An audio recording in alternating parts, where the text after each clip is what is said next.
¿Qué es lo que separa un accidente trágico de un acto criminal? A veces, la línea que los divide es increíblemente fina y se encuentra casi siempre en la mente de la persona involucrada. Hoy nos metemos de lleno en esa frontera, en el complejo territorio del delito imprudente. Vamos a plantear un escenario. Un médico receta un medicamento para aliviar un dolor, pero ese mismo medicamento acaba causando la muerte del paciente. ¿Estamos ante un homicidio o ha sido simplemente un terrible y desafortunado error?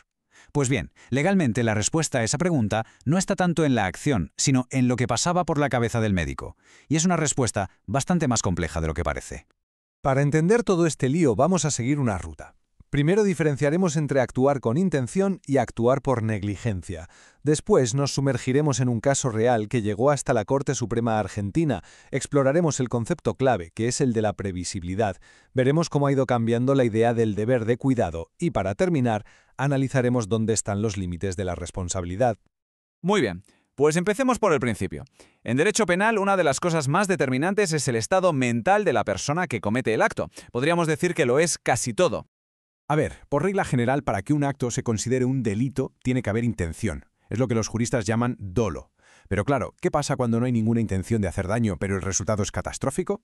Pues el legislador piensa que hay cosas, como la vida, que son tan importantes que necesitan una protección extra.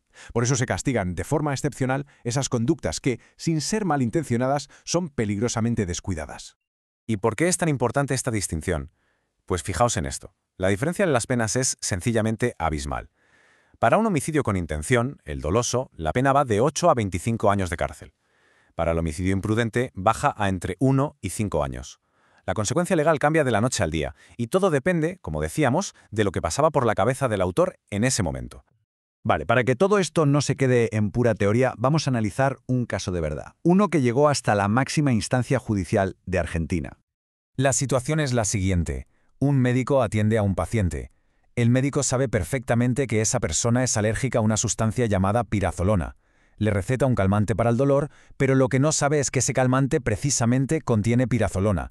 El resultado es fatal. El paciente sufre un shock y muere. La gran pregunta ¿es el médico penalmente responsable de esa muerte? Para resolver esto, la ley sigue un método muy concreto. Lo primero que hace es mirar los hechos como si fuera una cámara de vídeo, sin meterse en la mente de nadie.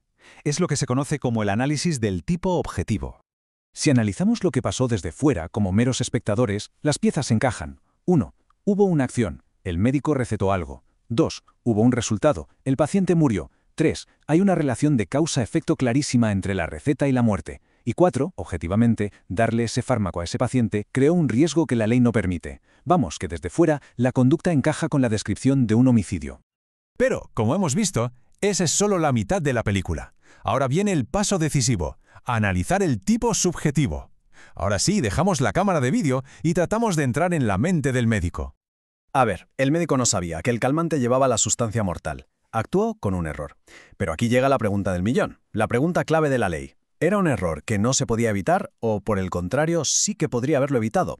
Porque es justo ahí, en esa pregunta, donde está el núcleo de la imprudencia. No se trata solo de lo que sabía, sino de lo que podía y, sobre todo, debía saber.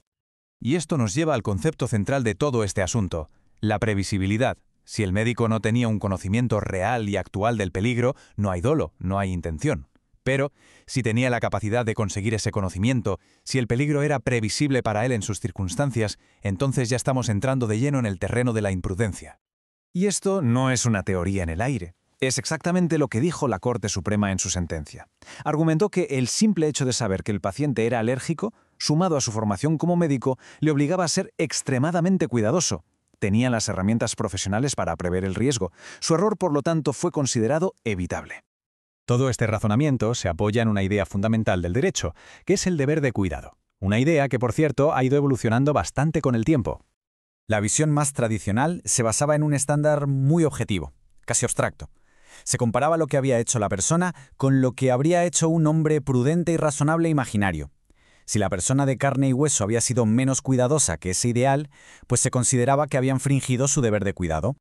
Pero el derecho, por suerte, evoluciona. La teoría moderna cambia el foco por completo. Ya no se trata de comparar a la persona con un ideal abstracto. La pregunta se vuelve mucho más personal, más concreta. ¿Qué podía prever esta persona en concreto? Con su formación, con sus conocimientos y con sus capacidades.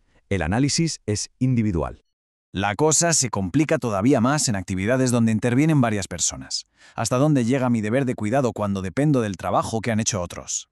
Pensemos en este otro caso judicial. Durante una operación, un paciente muere porque la máquina de anestesia que habían conectado los técnicos estaba mal, suministraba el gas equivocado.